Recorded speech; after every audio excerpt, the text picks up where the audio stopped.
What's up, guys? Welcome back to the Lights Out F1 podcast. I'm Patrick. That's Claire. That's Jakob. We have an off week this week. There's not much going on. The F1 world seems to be pretty quiet, but we do have things to talk about that we didn't get to talk about last week. So, firstly, let's dive into Lewis's contract talks. Jakob, do you know anything about it so far? I know they're offering him a two-year thing where 1 year is where he can opt in. Yep. And he also wants, I think he wants a 10-year ambassador role that's valued at around 200 million. I think that's the sticking point on Mercedes' side at least. Yeah. I don't know if they want that to be within the contract, so. I think he'll sign something, whether it's a 1 year or a 2 year deal. I think he'll sign something to keep him through 2024. After that, I mean, if it's only a 2 year deal, after that, if Mercedes haven't sort of caught up on Red Bull, and hypothetically, let's just say Aston Martin have, I think there's the optionality of looking at Aston and saying, I somehow think Lawrence Stroll would rather have Lewis Hamilton than Lance Stroll in that car. So, Claire? I have something to say about that. Okay, so from the other podcasts and people talking on TikTok and F1 Talk, whatever, I think there's a strong possibility that Charles Leclerc is going to Aston Martin soon. There's no way he's going to Aston Martin. Yeah, dude, he followed them on Instagram too. Lance Stroll has to go, okay? Charles needs to go somewhere. Where does he go? Aston Martin now is like a top 2 team. Why is that not a bad place for him to go? And then when Fernando retires, maybe Lewis steps in there too. How cool would that be, though? Yeah, that would but be sick. No, I agree. Hypothetically, yeah, it's the scenario you gave us is cool, but I think first of all, I think Ferrari have him locked up till like 2026 or 2025, right? I think he has a contract stipulation, though, that if they're not a competitive team, which is top 3, then he can get out of his contract. Nope. Most drivers have that. That was He doesn't have Max. No, I think most drivers have that. No. It's not just you might Max. have. I mean, you might have maybe you had Lewis, Max, maybe a Fernando on there, but I think Charles would probably be one of those people who wouldn't have one just because when he was signed, there was no guarantee that he was going to be a super talent. He's had the same contract; he hasn't extended it or anything, so I wouldn't assume he'd change his contract yet. I don't know. Also, it's just bad press for Ferrari for Charles to be sad in the Ferrari. Yeah, but also what's it's a bad look. Yeah. So they might mutually part ways. A bad look for anybody right now. So. Yeah, I mean, well, they'd be happy with a young driver who's dude, why can't I think? Who's a good person to throw in there? Lando. They'll probably go and buy Lando. He's the next best thing. I mean, no, someone that hasn't had a F1 start yet. Yeah. I can't see Ferrari picking up a junior driver. Ferrari. I can't see Ferrari picking up a junior driver. Yeah. Because it just doesn't make, unless they were to give Nyck a shot, but even that's unlikely. That's so unlikely. Yeah. He's no longer part of their academy, and it was a big deal when he was so. Wait, this is just a random question, but do you think that Haas is going to become the new junior team for Ferrari? No. I think okay, because Alfa Romeo is going to Haas, but are you saying that Sauber's more of the? But Alfa Romeo also, but Sauber hasn't had feeder drivers since Charles. Ever since then, it's been Antonio Giovinazzi, Kimi, and then Valtteri. Now it's Valtteri and Joe, and with the Audi takeover, there's no good reason for them to become a Ferrari feeder system. And also with Haas, he does not really care about Ferrari. He wants is their parts and their engine. Okay. And even that, I somehow doubt he's happy with because they're going backwards every race. So. No, I mean, but to your original question as to whether Charles is in Aston Martin, not till 2025. I can't see him getting bought out of his contract till 2025. And I think if Lewis does sign I think it's very hinging on whether Lawrence Stroll wants to get Charles or Lewis, and then the question is, do you fire Lance or do you force Fernando to retire? So, yeah. We know what the smart business decision would be, but that hasn't really kicked in yet for him. On a performance level, you're on a performance-based decision. Your obvious decision is to fire Lance and bring in Lewis or Charles. But you know, he bought the team for his son, so the probability. I mean, okay, but Lawrence Stroll does have fiduciary responsibilities to Saudi investment fund. So at a certain point, I get that argument is valid, but as long as the company is making money, his fiduciary responsibility is to turn a profit. If he finishes P2, he will turn a profit this year. So yeah, difficult to say. That's a difficult argument. Definitely. Yeah. Claire, what are your thoughts on Lewis's contract situation right now?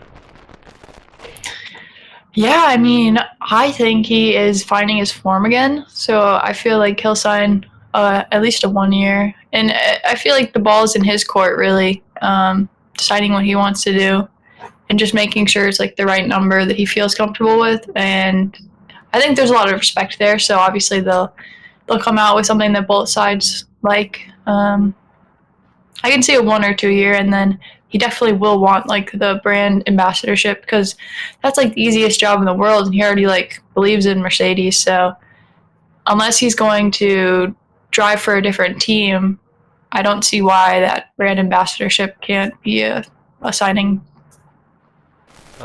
Kind of building off this, I think we all kind of have this thing of like, we all love the idea of Lewis and Toto being together at Mercedes. Do you guys think that Toto is going to stay on for much longer after Lewis leaves? Because he doesn't actually need the job per se. He already owns 30% of Mercedes, and he makes more than enough money outside of it. So do you guys think he stays after Lewis leaves, or do you think that he leaves and goes like to actually spend time with his family? Because he does, I mean, that's something that he values quite highly. I can see him doing that in a couple years, maybe when he can get James Vowles back with some actual experience being a team principal. That might be viable, or he needs to find someone that can fit his shoes because there's no way he's going to be able to like step back and like be letting someone do his job and then they do a bad job at it. Like then he would just try to step back in. I think he's kind of like a perfectionist to a certain degree, as you have to be in any one of these jobs. So I mean, his family does get to travel with him sometimes, and they make it work. But I'm sure money isn't everything. And to my knowledge, I don't think he comes across as someone that like is totally devoted to just making more and more and more money. Like he's made really smart business moves, and he set himself up. So he should just take advantage of that and just kind of take a step back and become an owner as he is. But take like a real ownership role, which means that he can spend time with his family. Jakob, your thoughts? I think he stays as long as Lewis stays. I don't think James is coming back. I mean, sure, we'd love to have him back, but I don't think he's coming back. I think the Williams project is at least a 4 or 5 year project. It's not a 2-3 year project. And sure, if Williams managed to get the midfield or front of the field by the time Toto retires, then maybe James comes back. But I think there's a reason every weekend now we see Jerome D'Ambrosio next to him, I think he's now the new head of Mercedes' driver performance and young driver program. So I think D'Ambrosio ran a successful he won 2 Formula E World titles with Nyck de Vries and Stoffel. So it's a real possibility that someone other than James takes over. You also have James Allison, who's been doing a lot of the press conferences. You've got Andrew Shovlin, you've got Ron Meadows. So, it wouldn't be a surprise if someone I think Mercedes is big of promoting within the team, so I wouldn't be surprised if James is not the obvious choice. Toto leaves, and someone from the existing leadership structure takes over for team principal.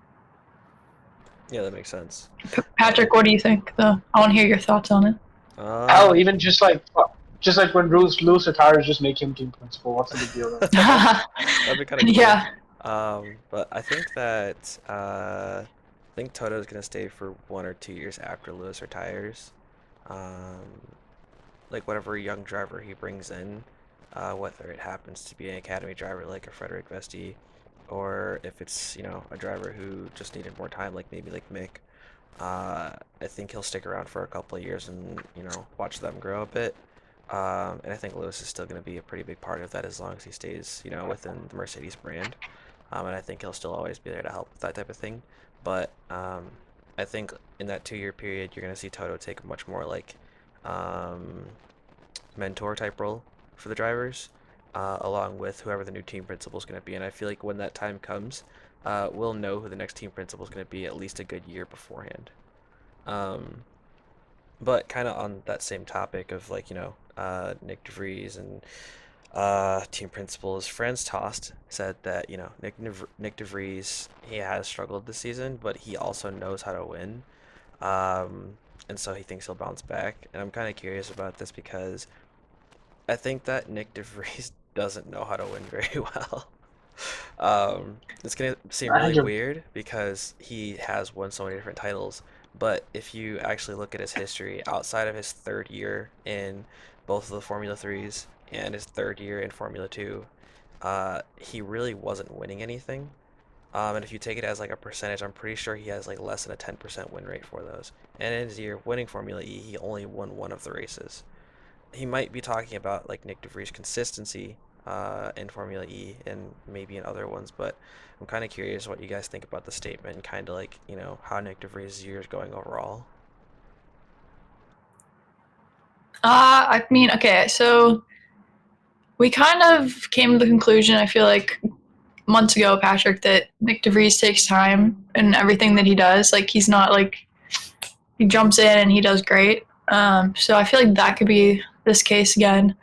But I mean, I don't know if I see him winning world championships, and he needs to be in a different car to even win a race. I think it's very difficult for someone other than Max Verstappen to win a race anyway right now. So saying that he knows how to win in F1 right now is just totally different. Like even people who know how to win in F1 like are having a hard time winning in F1. So someone who's brand new, there's next to no chance that he's going to get a win this year. Probably not even next year. Even getting points for him right now, like seems. Yeah, it seems impossible. Yeah, it's just like crazy. So I don't know. I think I'm willing to give him more time in the sport. I was definitely disappointed in his performance so far, but we're not even halfway through the season, so keep chugging along. I fully agree with Franz Tost. I'm a Nyck DeVries fan. I'm a fan of DeVries and Stoffel Van Dorn. I think they're both incredible talents. Now, I think we're being a little harsh on Nyck, given that it's his first. It's not even his first full season. It's his like he's not even halfway. Not halfway through the season, and he's got a crappy car. It's like the worst car. And Yuki has had more time in that car. Uh, has had more time in that car and is able to do things with that car that Nyck just hasn't been able to do so far. And I think we'll see him do the things that Yuki is doing eventually. So I think we're judging him too quickly. I think Nyck, whether or not he wins world champions and wins a race, is sort of irrelevant right now. The right now is can he do a decent enough job to get points, and I think he can given enough time. Because I think historically, let's hypothetically you look at K-Mag and Haas. Before they got the 2020, the new regulations, they were like, the reputation of K-Mag and Haas were like, oh, crash, crash, aggressive, crash, crash. And then you saw him with a half decent car, and he pulled out like, he finally got to respect the performance that you respect the talent that K-Mag is. I'm not saying K-Mag and Nyck DeVries are the same talent level, but I think if AlphaTauri are to give him a half decent car, it's the slowest car in the grid. If you give him a half decent car, I think, and give him time, I think he can do just as well as Yuki is right now. So I agree with Franz Tost. I see. I don't know. It's kind of hard to see it that way just because, we all know how the Red Bull Academy works and how harsh they are with their drivers. Um, I don't think they take too well to drivers who don't score points. And I think we're already like a third of the way Yeah, through the season now. Uh, I think, you know, if we look at his current progress, we might see him score points by like the 15th race of the season at the earliest. Um, and that's kind of late to score points. And he'd probably have to be scoring on a very regular basis at that point because they probably won't take kindly to being last place in the constructors either, especially to the team that has taken last place in the constructors 4 out of the last 5 years. Um, on that yeah. topic, Williams, I think one of the things that people have been complaining about from the Pirelli perspective is that the tires are too strong. Like they last for too long. You can do too many laps on them. Quite frankly, watching everybody do an entire race on hard tires in Australia wasn't fun. Um, but I think one of the things that we're kind of overlooking is that, on tracks where you shouldn't be able to do an entire race on hard tires, and everybody knows this, Alex Albon is doing an entire race essentially on hard tires. So I'm kind of wondering, do you guys think that he's kind of being like his ability to tire save is being overlooked by people like Sergio Perez or Max Verstappen or even Lewis, where like, we're so used to seeing these people and how amazing they are at keeping tires live for an extra 10, 20 laps, where he's keeping a set of hard tires on for 60 laps in the Canadian Grand Prix. Yeah, no, he's definitely showing maturity in that. Pirelli, I just don't even know what to say about them. Did you see that on like their pole position for Spain? Like, you know how they give like a tire for the pole position? They didn't even change the track. Like they didn't edit the chicane out. Like they didn't. Yeah. So I don't know. Probably, it's hard to have that much spotlight on them for doing tires for F1. So it's definitely difficult. I've seen some cool videos of like what the technology is that determines the tires and stuff. Like they roll around with like this machine that goes around the track on the ground and like picks up all the data and stuff for the tire wear, and just, I don't even know. I'm not into that kind of tech data stuff, but it is kind of boring when most drivers are just on the hard or medium tires and like there's no, it's just let's see how far we can go on these tires and then we'll see what happens. But with Alex, like 60 laps in the hard, like that was like must have been intense for him, and he held off a lot of people for good point scoring. So I mean, kudos to him. That was a great drive. I can respect Alex Albon enough to the point where it was a good drive. It was a great drive for Williams, and by Williams standards, a very good. Whether you classify him as a master of tire or give him tire preservation props at the same way we give Lewis and Perez is a different argument altogether. When you Yeah, he consider that hasn't shown that yet. Yeah, it's he's also getting look, there. it's a Williams. There's less downforce on the car. There's going to be less deg on the car. That's the Um, exact opposite of how it is.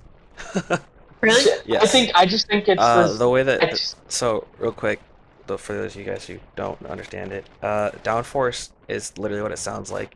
It pushes your car into the track, gives you more traction, and your tires stick on the track more, meaning that your tires are stuck on the track through corners and you're not sliding as much. The Williams car is notorious for having not much downforce, and it slides out of corners worse than any other car on the grid, even the AlphaTauri.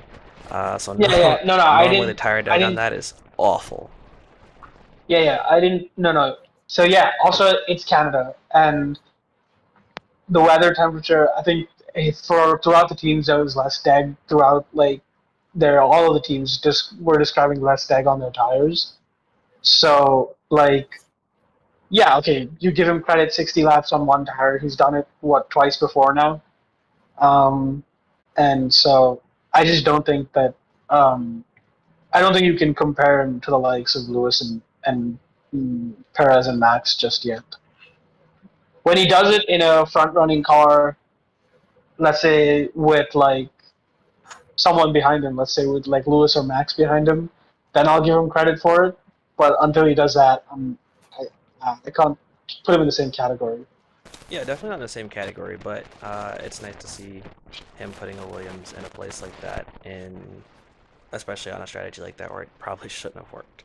That and also he held off Esteban Ocon and Lando for I want to say 15 or 16 laps, uh, and he didn't have DRS any of that time.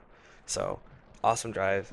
Um, but I'm kind of also curious on this, like, how do you guys think that, or what do you guys think of Williams' progress so far? Like, obviously, it's kind of hard to measure it compared to anybody else because they're still sitting pretty far back. But with the new upgrades that are made to generate more downforce, what do you guys think of them, and how do you guys think of James Vowles, his performance in his current role? Yeah, I mean, James Vowles walked into a pretty bad situation with Williams. So basically, any upgrade is going to help them a lot.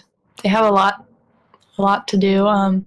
Obviously, you'll scream like, "Oh, they need a tech director. They need a tech director." So, yeah, that's fine. But yeah, they've been making progress. I mean, that's mostly just because Alex Albon's a good driver. Sorry, Jakob. He is a good driver. Okay, and Yeah, I didn't say he's a bad driver. dude, you don't like him. We all know you don't like him. I don't not like him. I don't think he's as talented as everyone. Let's play back the clips Yeah, I of was old gonna say episodes. we got clips of this. you not slander like that him. man so much. No, I don't not like him. I just don't think he has the talent that everyone seems to think he does. He's a solid midfield driver, and that's pretty much it. I just want to bring this up. Alex Albon in Formula 2 was the only person who took races off of Charles during during that season, and he also pushed Charles to the maximum, where they had the last race was what determined that title. Okay, but Charles and George drive a Mercedes and a Ferrari, and Alex Albon drives a Williams. Yes, Because he that's couldn't- also because because Red Bull the, did him that's He dirty. 'cause couldn't Red deal Bull. with the Red Bull. He couldn't deal with the Red Bull. He was doing okay. He was doing better in the Red Bull than Charles is doing in the Ferrari. It's just that Red Bull system is anybody who can't not get lapped by Max is not good enough. And quite frankly, Yeah. there aren't many people in the same car who won't get lapped by Max. That's true. I think but, Charles would get lapped by Max. I don't. That's a bit No, of an overstatement. I'd 100% There's no way. believe There's that. no way Charles Leclerc gets lapped by I Max. could Charles Leclerc. 100% see that. You know, Lewis got lapped by Max. Now Yeah, that's you know, funny. Obviously, but In that was yeah. in the infamous words of Niki Lauda, a shitbox. So, Okay. Sure. There's just no way in equal machinery that Max laps Lewis or Charles. George, I can say, yeah, possibly. There's no way in equal machinery I Max laps personally Lewis or see Charles. George as better than Charles. So take from that what you will, but I think Charles gets lapped in the same car. Nah. Quite frankly, I don't think there's anybody on the grid, save for maybe Fernando and Lewis, that won't get lapped by Max in the same car. I can say that Max would pull out a gap to Charles, maybe like a 10-second, 15-second It'd gap. be 50 seconds. I see him lapping.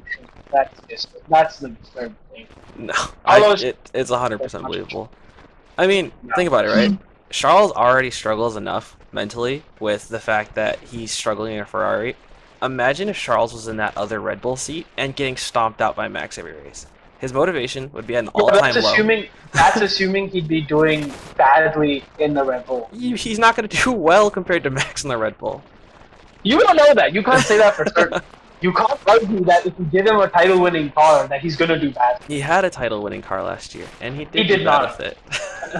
Well, I mean, you can split the blame between him and Ferrari. Oh yeah, 100%. But like, I put a lot more of the blame on him than Ferrari. Yeah, Ferrari started to tail off towards the end of the year, but they had a super strong start of the year, and had it not been for the fact that Charles decided to yeet himself into a wall for 3 races, he wouldn't have had as many problems.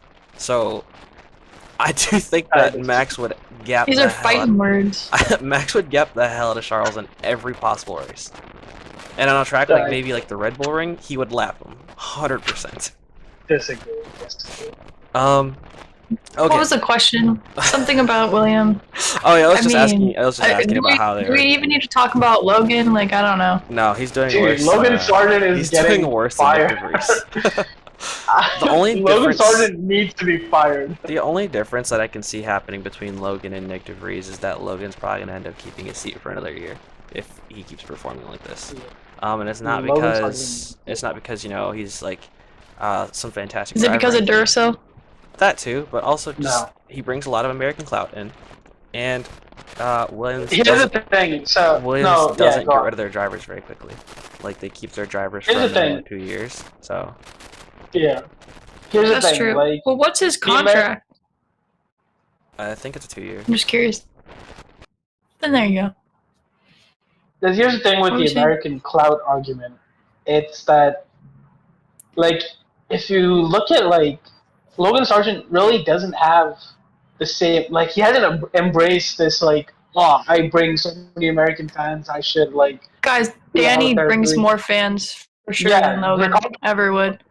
Ricardo would bring more American fans than Logan Sargent. He's got American clout, for sure. Yes. Yeah, so, like, I just don't see him, I'd rather see, like, you fire Logan Sargent, put, like, Mick, or like Nyck de Vries, or like Stoffel. I think or even Frederick Vesti. I think any one of those guys would do better than Logan Sargent is doing right now.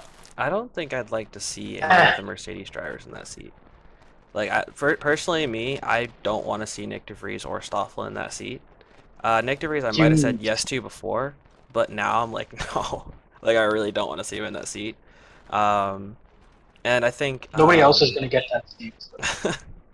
Nobody else is getting that. I think that Alvaro a couple episodes ago like said it perfectly. Like, I think that we definitely saw Nyck de Vries. So yeah, he scored points in the one race that probably they should have scored points, and people were like writing it off as like a super performance from him, where really it was like a pretty average performance. And I think that we might have overestimated him because of it and like his past achievements. But I personally wouldn't like to see either him or Stoffel in that seat, and I'd like to see like a younger driver. Like maybe a Mick would be cool. Maybe I don't think I'd like to see Frederick Vesti in that seat. Maybe Teo Pourchaire would be a better option.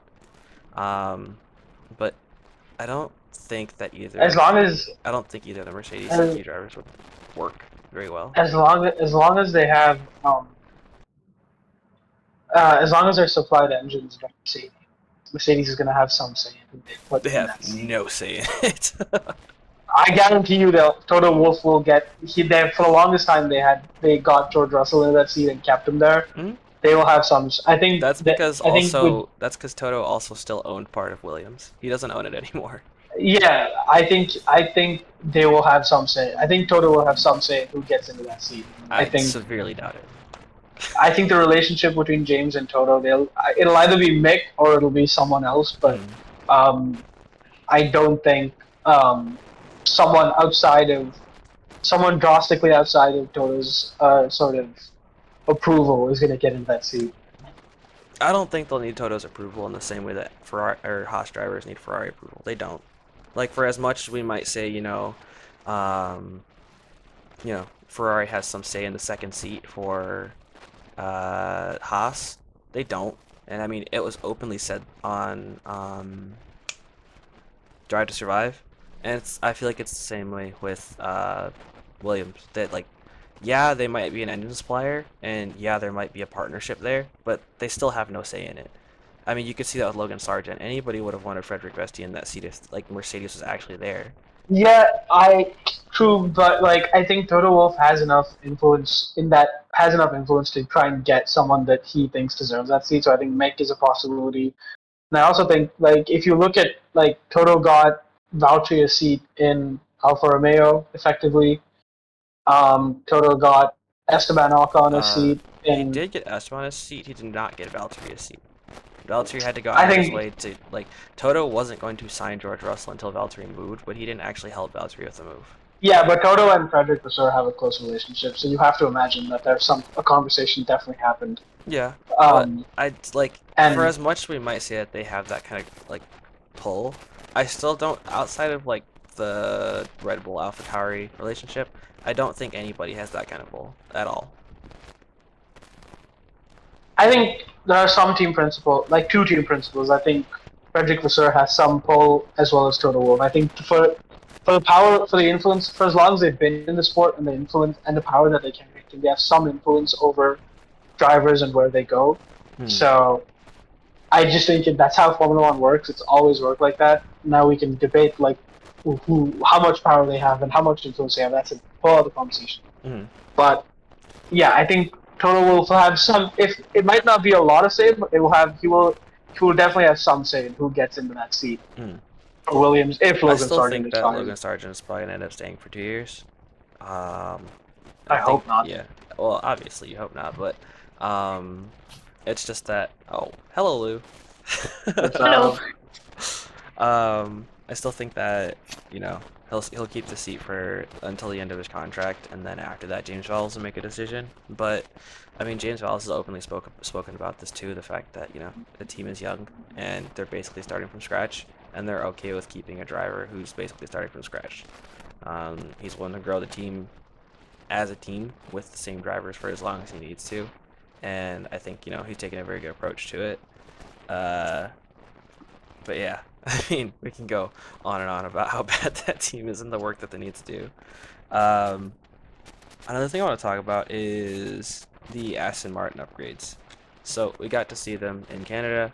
I don't know exactly what they're meant to do, but they took on a very similar shape to the Ferrari side pods, where they have a much more narrow but steep, like kind of bathtub, if you will, in there. And then the area around the engine cover is now much more narrow and sharp. There's before and after pictures on, if you look at F1 Tech Talks, it's on there. And so I'm kind of curious what you guys thought about the upgrades and if they'll keep Fernando ahead of both the Mercedes. I think Aston Martin has always done a good job at, well, especially this year and just this year, my bad. Incorporating all the best of the different teams. Somehow they're making it all fit together like a crazy put together masterpiece. I found it interesting that they are taking something from Ferrari that's not even working for Ferrari, so they can make that work. That's great. I do think that they'll keep Fernando in front of the Mercedes most races. You can't stop him this year. He's freaking doing great. Yeah, I mean, they'll keep bringing upgrades, and I think Fernando definitely is liking it when they bring upgrades, so no stopping them. I don't know. I think the upgrades are working, clearly. They're a couple tenths faster than Mercedes on race pace and quality. But Mercedes do have one more I think they have a massive upgrade coming for Silverstone, and then I think one more after that.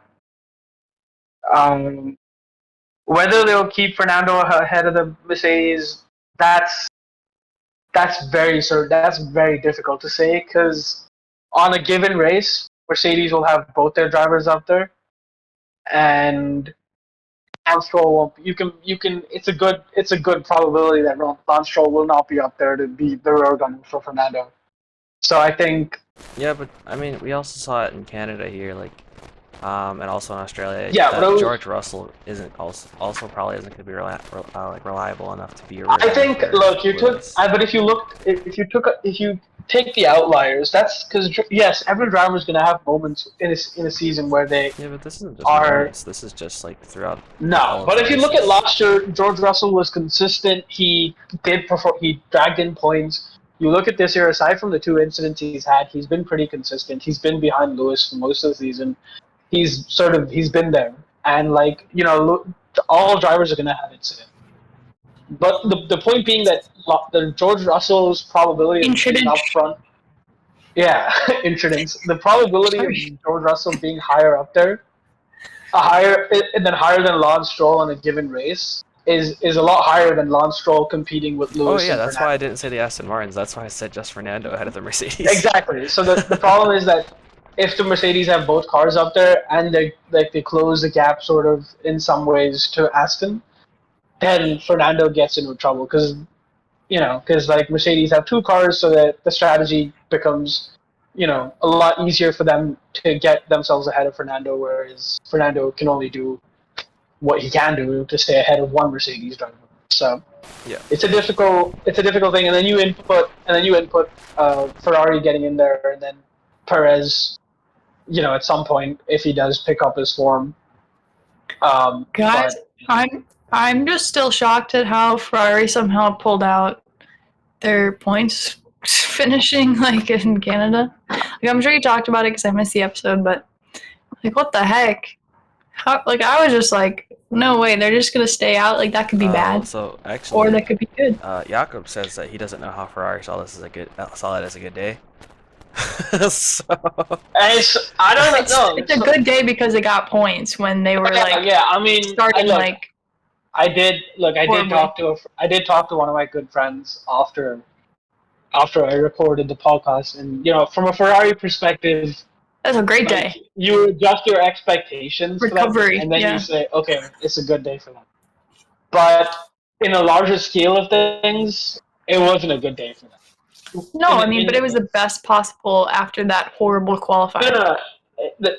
Yeah, but you can blame qualifying on them. Hmm. You can blame qualifying on like their decisions, the decisions that they made. You can blame Carlos. I think Carlos had the penalty right on Ferrari, on Ferrari's Definitely. strategist. You can blame literally the entire weekend on Ferrari. And then yes, it yeah, was a good recovery drive to fourth and fifth, but you were still, I think, 20 seconds behind Lewis. And the only solace you can take from that is that Perez couldn't catch you. Yeah. But you can almost lay that down to Perez is just driving like shit right. So yeah. Yeah. This is also something I wanted to talk about. Just so sad. It feels like we said before that Ferrari are so scared to mess up that they're not willing to move forward anymore. But it also feels the same way with their drivers. Um, like yeah, you could pin it down to the drivers being not confident with their team anymore, but like I think you see it from any of the decent drivers on the grid. Like even Alex Albon, like you see it where they actually take decisions into their own hands a lot of times. Like sometimes, like engineers ask questions and they make demands in the middle of a race where even the drivers for Ferrari now are like just like, yeah, we'll go with whatever you guys do. Like it's not even them making decisions anymore. It's like, yeah, we'll just do it like this, and like that's how they do it. Where like I think a good example is like George Russell was only at Mercedes for a year last year, not even a full year, and we saw in Zandvoort where he was like, he forced himself into the pits and said, "Give me soft tires." Like Ferrari's not willing to do that. They're not willing to do it, and their drivers aren't willing to do it. And I think that I think that persistence of indecision from them is what's hurting them so badly. Because it doesn't even feel like they have an upgrade path right now. Like they Yeah. don't like their upgrade feels like a backstep, and I think we can all see that. Um, and so it feels like that Well, I entire mean, team is didn't you say that it was like a a a sidestep. Yeah, lateral move? they pulled a McLaren in that like they tried to move sideways so that way they have the potential to move forwards, I don't know. and it just didn't work. Um, but one of the last things I wanted to talk about here was strategy. It feels like, teams are doing the same thing throughout every free practice. Like all teams are doing the same thing, and then all teams use the exact same tire strategy, and they all end out the race the same way. Even when there's safety car measures like that, like let's say Australia, where there were 3 safety cars, everybody moves to the same tires, right? Obviously, Australia was a weird one in that Yeah. everybody did the same thing, but outside of Bahrain, everybody's followed the same strategy every single race. And so I'm kind of curious, that's like, all. huh? Go ask your question. Yeah, Sorry. sorry. So, do you guys think that there should be some way that to like force the teams to mix up the strategies? Do you think this could be because people within? Okay, so you don't have to start on the tires you qualified with anymore. So do you think that's sort of a problem? Like people are like they're all just choosing like the better race start tires. Yeah, I mean No, but like, isn't that how it always is? Like people will start on the harder tires and then just move to another set of harder yeah, Well, yeah, tires. yeah, that's always been like. But even with like for example, the policy where you start on the tire you qualify on. hmm Like the top teams usually did the first run on mediums, then your Q3 is on softs, but the top teams have enough of speed to keep the softs on, go and then convert their strategy into yeah. whatever the goal is. I But think, sometimes that would mean that the midfield was starting on softs because they were yeah, trying to get through Q2, which true, was kind of yeah, interesting. but the midfield, I think after P10 you had your free choice of tires, and if you look at it from a position, look at it from a team perspective, you would have let's just say take 2020 for example, Mercedes front row, Red Bull second row, Ferrari third row. That's six spots already taken by teams that can pull out a gap and then convert a soft tire strategy into like a reliable strategy. Then the last four, variety between Renault, McLaren, teams that can reasonably convert a soft tire. Usually, those teams will be starting on mediums because they're trying to go longer. But in some cases, softs. So I think that's just Formula One. It's historically been that all these teams sort of follow the same strategy. It's a safe strategy. In some cases, you had Mercedes who would run the risky strategy, put Lewis onto mediums, and then have him chase down Max, or the opposite with put Max onto softs and see if he could catch Lewis. So that's just Formula One. I think Bridgestone have officially made a bid to be a tire manufacturer from 2026. So I'm Mm. excited to see how that plans out. But um, Pirelli, I think Yeah. Pirelli, it's just difficult for Pirelli.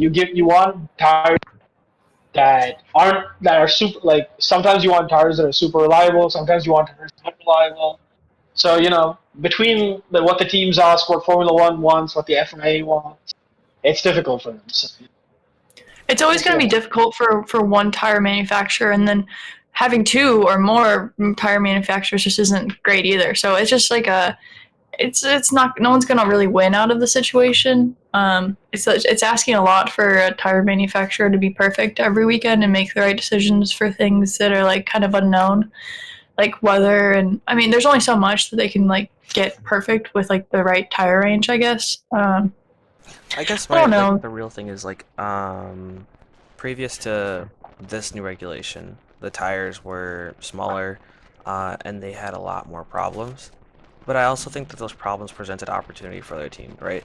Like when you Yeah, had 2021 Max and Lance, where one of their tires would just blow out because they tried to overextend a strategy. Like that's both Pirelli's fault and the team's fault because you guys tried to extend a Yeah. tire that shouldn't have been extended, right? And I think like when teams like nowadays teams don't have to say, let's go for broke and throw on a set of soft tires and hope it doesn't like explode because they don't do that anymore.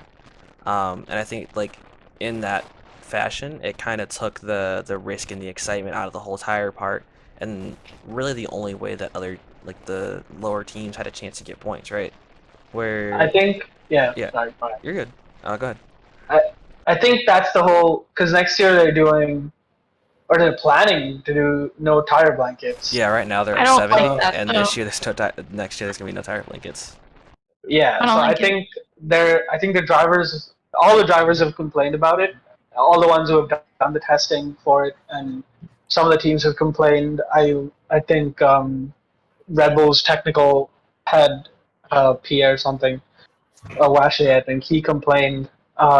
James Allison said it's going to be a journey. It's going to be a difficult path for us to achieve that goal. And if it ends up happening, we'll see how that in, sort of affects quali and then the race, because quali, if you're not doing tire blankets, that means at least 2 to 3 warm up laps. Whereas right now they do Mm. one. I mean, even Max, like he goes out there, doesn't do a prep lap, just goes for the lap. but without any tire blankets, you're going to see him do at least 1 or 2 warm-up laps, prep laps, before he can actually go and do his quali lap. So, we'll see how that affects strategy and tire strategy in the next season, but if that goes through. But I think this is just one of the cycles of Formula One where there's not a lot.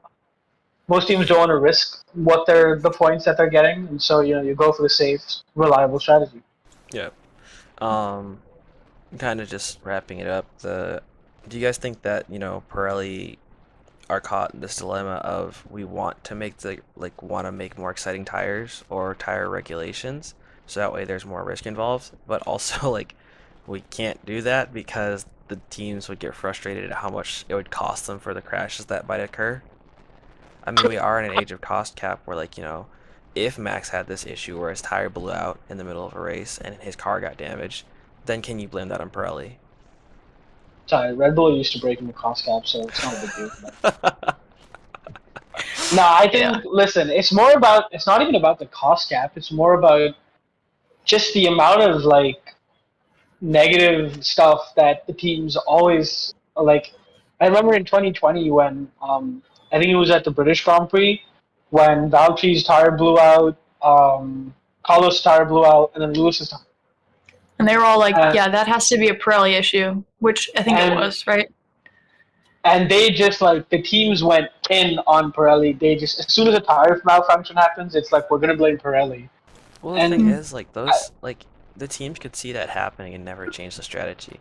And yeah, you could blame Pirelli for not making a strong enough tire, but at the same time, like, in my opinion on that case, it adds to the spectacle, like, and it adds to the strategy of it. Yeah. They pushed those tires for a good 6 or 7 laps longer than they were supposed to, and that's the result they got. Lewis having to drag a very damaged car past the finish line. Like, that's what they opted for, and so, like, that's where my head's at. Like, if they choose to do that, and choose to destroy their own tires, and then thus subsequently take damage on their car because they couldn't make a better decision, then I feel like that's on them and not on Pirelli. And I feel like maybe Pirelli takes too much heat for, like, used to take. No, yeah, I agree agree with now. I agree with you. Like Pirelli... now Pirelli's like Ferrari. They're so afraid to mess up that the tires are too good and nobody can. Yeah, I think Pirelli should just I don't know, just make risky tires. That's all you need to do. And like at the end of the day, if a team push, because I think at the beginning of every race weekend, Pirelli say the hard tire can do this. Our estimate is this number of laps, this number of laps for the medium, this number of laps for the softs. And if the teams decide to push that envelope by a mile and a half, then that's on the team. Let's just say the hard tire can do 50, but it fails at 45. Then okay, you can say Pirelli had, what the hell was that? But historically, that has never happened. So if it fails at lap 55, 56, then you can say, Pirelli can say, we told you 50 laps, you pushed it to 55, 56, that's not on us. Yeah, do you think that they should move, like, so every, they change it in the range, right? They move it through the range, right? Should they just not have these harder tires at the end of the range? And, like, do they need to eliminate one of the tire categories on the hard range? I don't actually have a problem with the range. The problem is the choice of the range, right? Like, yeah, that's what I'm saying. So in Bahrain, they should you have to have the hardest ones because Bahrain shreds up tires like you couldn't imagine. And Bahrain's actually fun to watch because nobody runs the same strategy. Like, some people run medium, medium, hard. Some people run hard, medium, hard. Some people run soft, hard, hard, right? But nobody runs the same strategy there. I feel like, but like on a lot of the other tracks where tire deg isn't a massive issue, they should go to the softer side of the range. Yeah, instead of like, let's say that it's so supposed to be Pirelli like choosing that though. Let's say it's gonna be smoking hot in Silverstone, right? Don't give them harder tires just because it's going to be smoking hot. If you already had it set at, like, let's just say the second to softest tires, and those tires now are going to last like 10 laps less, that doesn't matter. The teams are going to have to deal with that. But, like, I feel like right now the teams are so fixated on getting what they want out of Pirelli, and Pirelli being so terrified of losing that spot as, like, F1's main tire manufacturer, that they'll just give them a harder set of tires, and it's the most frustrating thing, because then it's like, okay, well, now we get these one-stop strategies again. Yeah. I agree with that. I think you should just let the teams at the beginning of the year. Let the teams pick the The selection of tire ranges. tires, Yeah. and then don't let And him then king. Maybe give him one pass to change tires over a that would particular be race interesting. weekend, or give him 2 passes if it's a 25 race season or a 23 race season. But just let the teams pick. Like at the end of the day, then Pirelli can't really blame him. You said can't take any blame quite actually. Just be like, oh, you picked the tires. How can you blame me? So That would be the interesting. teams have tire engineers. Teams have Yep. engineers that are specifically designed for strategy. Hand it off to them and be like, here, take it and decide. You don't get to. You only get 2 switches at 2 weekends, and that's it. Yeah. I Last just do thing, that. before we sign off, at the start of the year, I believe we did this in an episode. We agreed that whoever won in the F1 fantasy game would get to make one person do something else at the end of the year. As a quick update, I'm at the top of the table by almost 200 points, and Claire's in second. Still a lot to play for. Yes. Jakob's probably not going to be able to do this. And he's probably going to hate what's going to happen at the end of the year because he's going to have to put on a Max Verstappen shirt and say that Max deserved his 2021 title.